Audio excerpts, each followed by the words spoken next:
সবাইকে স্বাগতম আমাদের নিয়মিত চেষ্টা থাকবে স্পোর্টস রিলেটেড ভিডিওর। আজকে আমরা চ্যাম্পিয়ন্স লিগ রাত যেহেতু চলছে 17 তারিখ রাত, অলরেডি আমরা প্রেডিকশনের ভিডিও দিয়ে দিয়েছি, শর্ট ভিডিও। এখন আমরা পুরো দমে আলোচনা করব। আমার সাথে আছে আমার পাড়ার ছোট ভাই, ছোটবেলা থেকে প্রায় একই সাথে বড় হওয়া, একদম ইমিডিয়েট ছোট ভাই, এবং আমি তাকে ফুটবল বিশেষজ্ঞ মনে করি, এটা আমার ব্যক্তিগত মতামত। আমরা প্রোগ্রাম যত আগাবে তত বুঝতে পারবো তার বিশেষজ্ঞ ব্যাপারটা। তো আজকে যেহেতু প্রথম শুরু হচ্ছে 2024-এর চ্যাম্পিয়ন্স লিগ এর রাত, প্রথম রাত, অলরেডি কিছু খেলা শুরু হয়ে গেছে এবং 4টা ইম্পর্টেন্ট খেলা বাকি আছে। তো আমরা এবারে চ্যাম্পিয়ন্স লিগের আজকের রাত্রে যে খেলাগুলো হবে সেগুলো নিয়ে সম্পূর্ণ আলোচনা করব। তা আমি চলে যাব আমার ছোট ভাই সানির কাছে, বলতে পারো আজকের রাত্রে খেলা সম্পর্কে। হ্যাঁ, সবাইকে ধন্যবাদ। আসসালামু আলাইকুম। আর ভাইয়া আপনাকে বিশেষভাবে ধন্যবাদ, আপনি আমাকে যে বিশেষত্ব দিলেন। আসলে বিশেষজ্ঞ না, আমি আসলে ছোট থেকেই খেলা একটু ফুটবল খেলাটা ফলো করি। এই জন্যই আসলে আমাদের চেষ্টা থাকবে সবসময় আপনাদেরকে ফুটবল খেলার সাথে বা অন্যান্য যে স্পোর্টসগুলো আছে এগুলোর সাথে আপনাদের সাথে রিলেট করা। হ্যাঁ, আরেকটা কথা বলে রাখি, মাঝখানে পরশুদিন মানে এখন হয়তো 18 তারিখ হয়ে গেছে, আর রাত 12টা পার হয়ে গেছে। মানে আগামীকালকে 19 তারিখ Bangladesh versus India test match. আমরা খুব এক্সাইটেড। অলরেডি আমরা পাকিস্তানের মাটিতে হারিয়ে এসেছি, এখন আমরা দেখবো ইন্ডিয়াকে আমরা হারাতে পারি কিনা ইনশাআল্লাহ। তো আজকে আমরা চ্যাম্পিয়ন্স লিগ কথা বলি। চ্যাম্পিয়ন্স লিগ নিয়ে ভাইয়া আজকে যদি কথা বলেন, অলরেডি 2টা ম্যাচ চলতেছে। 2টা ম্যাচের মধ্যে হচ্ছে আপনারা অলরেডি ইয়াং বয়েজ খেলতেছে অ্যাস্টন ভিলার সাথে। তো অ্যাস্টন ভিলার সাথে খেললে, অ্যাস্টন ভিলা ইংলিশ প্রিমিয়ার লিগের একটা টিম আপনারা জানেন, এবং কি তারা এবার চ্যাম্পিয়ন্স লিগে উঠেছে, এবং কি তাদের পারফরমেন্স খুবই ধারাবাহিক। এবারও এখনো তারা আর্জেন্টিনার এমি মার্টিনেজ আছে। তো আসলে ওদের পারফরমেন্স এবারও ধারাবাহিকভাবে চলতেছে, গতবারের মতনই। ইয়াং বয়েজের সাথে খেলতেছে। ইয়াং বয়েজ হচ্ছে সুইজারল্যান্ডের টিম। সুইজারল্যান্ডের আসলে তারা বর্তমান তাদের যে পারফরমেন্স, এবারের যে পারফরমেন্স, এটা অতটা আশাব্যঞ্জক না, কারণ তারা 6টা ম্যাচ অলরেডি খেলেছে, 6টার মধ্যে 3টা ড্র, 3টা লস্ট, এমনকি তারা তাদের লিগের লাস্ট টিম যদিও চ্যাম্পিয়ন্স লিগ খেলতেছে। তো এই দিক থেকে অলরেডি যতটুকু সময় গিয়েছে 76 মিনিট, এতক্ষণ অ্যাস্টন ভিলা 2-0 গোলে এগিয়ে আছে। আর অপর ম্যাচ যেটি আমি আসলে এটা আশা করি নাই, জুভেন্টাস ভার্সেস পিএসভির খেলাটা। জুভেন্টাস 3-0-তে এগিয়ে হোমে। এবার আপনি জানেন কিনা জানি, এবার 34 টিমের কিন্তু চ্যাম্পিয়ন্স লিগ। আচ্ছা, হ্যাঁ, 34 টিমের চ্যাম্পিয়ন্স লিগ। এবার ফরম্যাটটা একটু আলাদা। তো 34 টিমের মধ্যে আমি আসলে পিএসভি গতবার মোটামুটি রেকর্ড পরিমাণ একটা গোল করেছিল। আচ্ছা, নেদারল্যান্ডে। আর ওদের নিজেদের হ্যাঁ, নেদারল্যান্ড লিগে জানেন যে আয়াক্স এর মতন টিম আছে, এইজার্ডের মতন টিম আছে। সেখানে পিএসভি এন্ডোভেন খুব ভালো এবং কি অনেক ডিফারেন্স থেকে কিন্তু চ্যাম্পিয়ন হয়েছিল। এবং কি ওরা এক সিজনে মেবি 100-এর উপর গোল করেছে। তো ওরা এখন পর্যন্ত 3-0-তে পিছিয়ে আছে জুভেন্টাসের সাথে, যদিও এটা আমি আশা করি নাই। তো এখন এটা আসলে ম্যাচ হচ্ছে জুভেন্টাসের মাঠে। এখন এগুলো রানিং ম্যাচ, পরবর্তীতে 4টা ম্যাচ আছে। একটা বাজে যে 4টা ম্যাচ রয়েছে ভাইয়া, এদের মধ্যে সবচেয়ে হট ক্যাক যদি আমি বলি আজকের ম্যাচ, সেটা হচ্ছে AC Milan versus Liverpool. AC Milan versus Liverpool, আসলে এসি মিলান লিভারপুল এটা এসি মিলানের মাঠে, হোম কিন্তু এসি মিলান।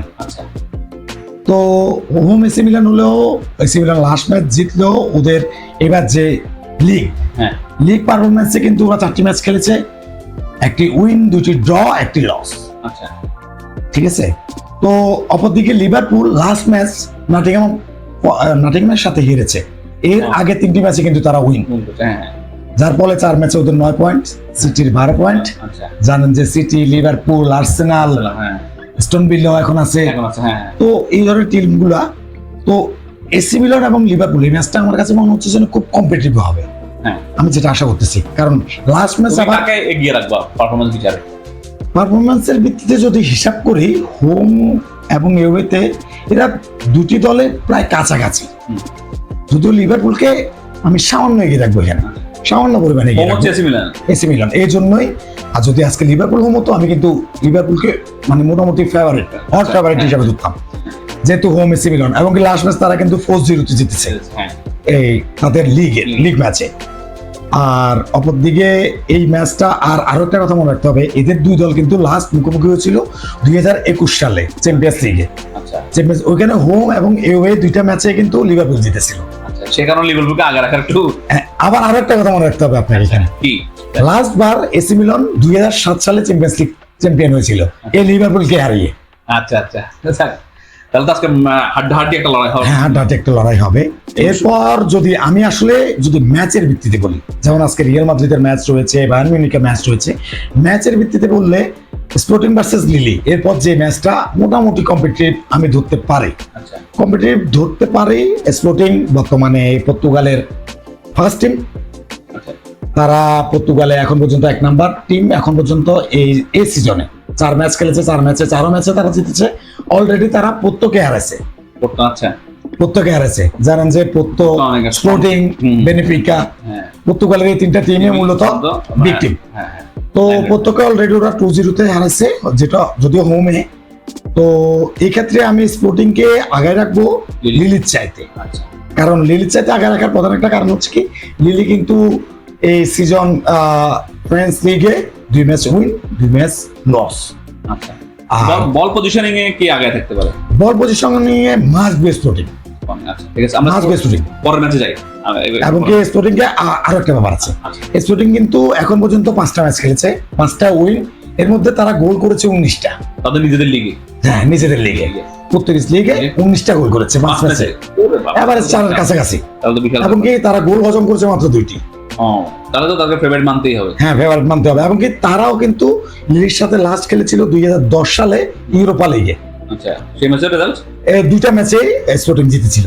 আচ্ছা দেখ, এরপরে যদি আমরা আসি Bayern Munich versus Dynamo Zagreb. হ্যাঁ ঠিক আছে, তো এখানে আসলে বলার কিছুই নেই। আমি মনে করি বায়ার্ন মিউনিখ তারা সবসময় চ্যাম্পিয়ন্স লিগের একজন দাবিদার।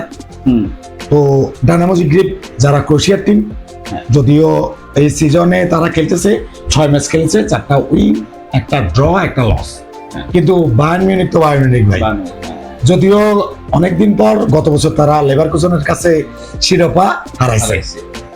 ওদের খেলাটা পুরো মেশিনের মতো। হ্যাঁ, ওদের খেলার আসলে স্টাইলটা হচ্ছে কি ভাইয়া, বায়ার্ন মিউনিখ হচ্ছে ওরা চ্যাম্পিয়ন হতে খেলে। হ্যাঁ, আর ওদের লিগে মোটামুটি ওদের সাথে কম্পিটিট করার জন্য কেউ থাকে না, অনেক বড় থাকে। হ্যাঁ, গত সিজন যদিও লেভারকুসেন ঠিক আছে 100 কত বছর ইতিহাস মনে প্রথম। না, এটা হচ্ছে লাস্ট 10 ইয়ার্স আর 11 ইয়ার্স এর মধ্যে। এরপর এরা মানে অন্য কোন দল চ্যাম্পিয়ন হয়েছে। তো এই ক্ষেত্রে ওদের না, লিভারকুসেনের ওদের ব্যক্তিগত ক্লাবের ইতিহাসের কথা বলছি। ওদের ক্লাবের ইতিহাসে কি এটা প্রথম না? লেভারকুসেনের, হ্যাঁ লেভারকুসেনের হ্যাঁ লং টাইম বলেছিলাম। জেবি আলোনসোর আন্ডারে, হ্যাঁ তো জেবি আলোনসোর আন্ডারে এটা করছে ওরা। এখন এটা হচ্ছে তো এই ক্ষেত্রে আমরা বায়ার্ন মিউনিখকে অবশ্যই আগে রাখতে পারি। 3টা ম্যাচ খেলেছে, 3টাই উইন ওদের জার্মান লিগে, বুন্দেস লিগের মধ্যে। আজকে জার্মান লিগে আরো একটা টিমের খেলা রয়েছে, সেটা হচ্ছে বিএফবি স্টুটগার্ট। তারা খেলবে চ্যাম্পিয়ন্স লিগের সব সময়ের চ্যাম্পিয়ন বলতে পারেন একটা টিম, রিয়াল মাদ্রিদ 15 বারের চ্যাম্পিয়ন ভাই। বার্সেলোনা কতবার? বার্সেলোনা 5 মাত্র 5 বার।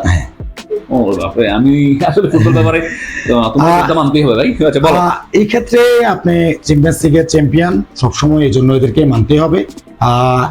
তো এখানে হয়তোবা কম্পিটিশন একটু করবে, যেহেতু জার্মানের টিম, জার্মান বুন্দেস লিগার টিম স্টুটগার্ট। তো কম্পিটিশন তৈরি করলো আসলে রিয়াল মাদ্রিদ বুঝে না ভাই।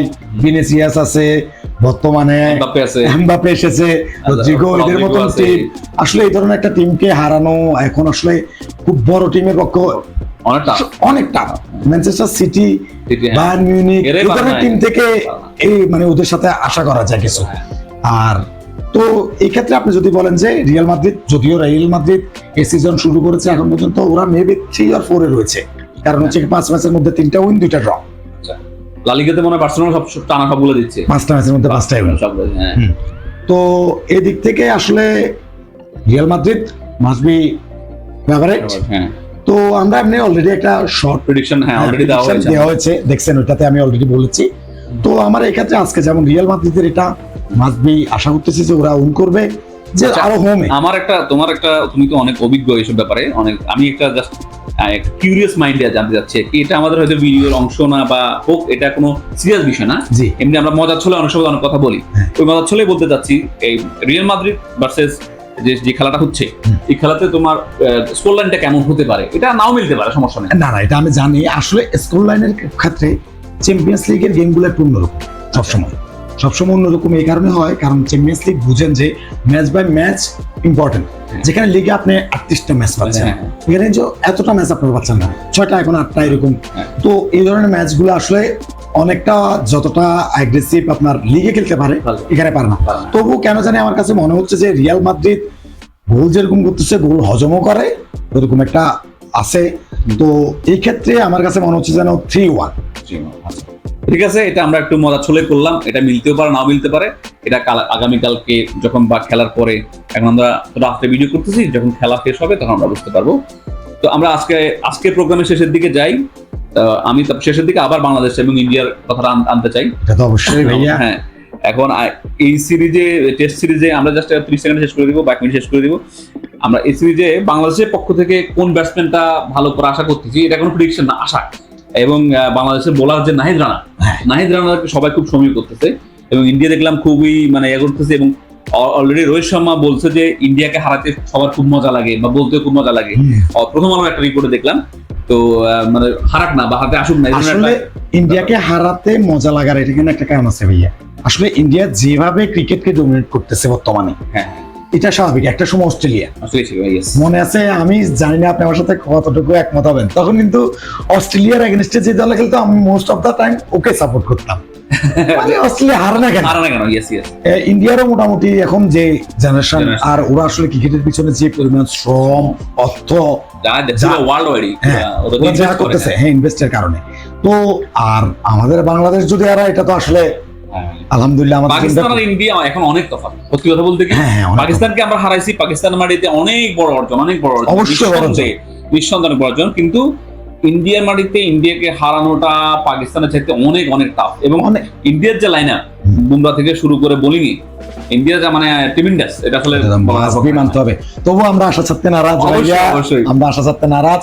আমরা ইনশাআল্লাহ না জিতলেও ড্রয়ের আশা করতে পারি। আর ইন্ডিয়া যখন ভয় পায়, আমি দেখছি যখন আগে থেকে একটু ভয় পায় তারা খুব খারাপ খেলে, বিশেষ করে বাংলাদেশের সাথে ভয় পাইলে খারাপ খেলে। হ্যাঁ, এটা আসলে ভাইয়া ওই ওয়ান ডে বা টি20 ম্যাচগুলো তো একটা মোমেন্টামটা ধরা থাকে, একটা মুভমেন্ট চেঞ্জ করে দিতে পারে খেলা। আসলে টেস্ট খেলায় ওই চান্সটা খুব কম থাকে। অরিজিনাল খেলা হচ্ছে টেস্ট খেলা। আমি যেহেতু ছোটখাটো ক্রিকেটার ছিলাম, জি, অরিজিনাল খেলাটা হচ্ছে টেস্ট খেলা। মানে একটা ব্যাটসম্যানের সব টেকনিক, একটা বোলারের সব ধরনের টেকনিক অ্যাপ্লাই করার সময় থাকে ওখানে। যাই হোক, আর একটা ব্যাপার কি, ইন্ডিয়ার সাথে খেলা হলে ইন্ডিয়ার পিচগুলো এমন ভাবে বানায় যে ওদের ফেভারে যায়। যাই হোক, সমস্যা নেই, এটা বাংলাদেশের ক্ষেত্রে বাংলাদেশও করে। আচ্ছা ভাইয়া, ফেভারে গেলেও আসলে ওদের যে আপনি এখন বর্তমান যে ওদের সিচুয়েশন, বিশ্বের যে মাঠে হোক, বাংলাদেশ হোক, ইন্ডিয়াতে হোক, পাকিস্তানে হোক, মানে অস্ট্রেলিয়াতে হোক, যেখানে হোক, ইন্ডিয়া ফেভারিট, কিন্তু আমরা আশাবাদী। তো আজকে ভিডিওটা এখানে শেষ করে দিই, এবং আশা করি সবসময় আমরা কন্টিনিউ এই ধরনের ভিডিও করব। দেখা হবে পরের ভিডিওতে। Tata, bye bye, see you ইনশাআল্লাহ, again, bye, আসসালামু আলাইকুম।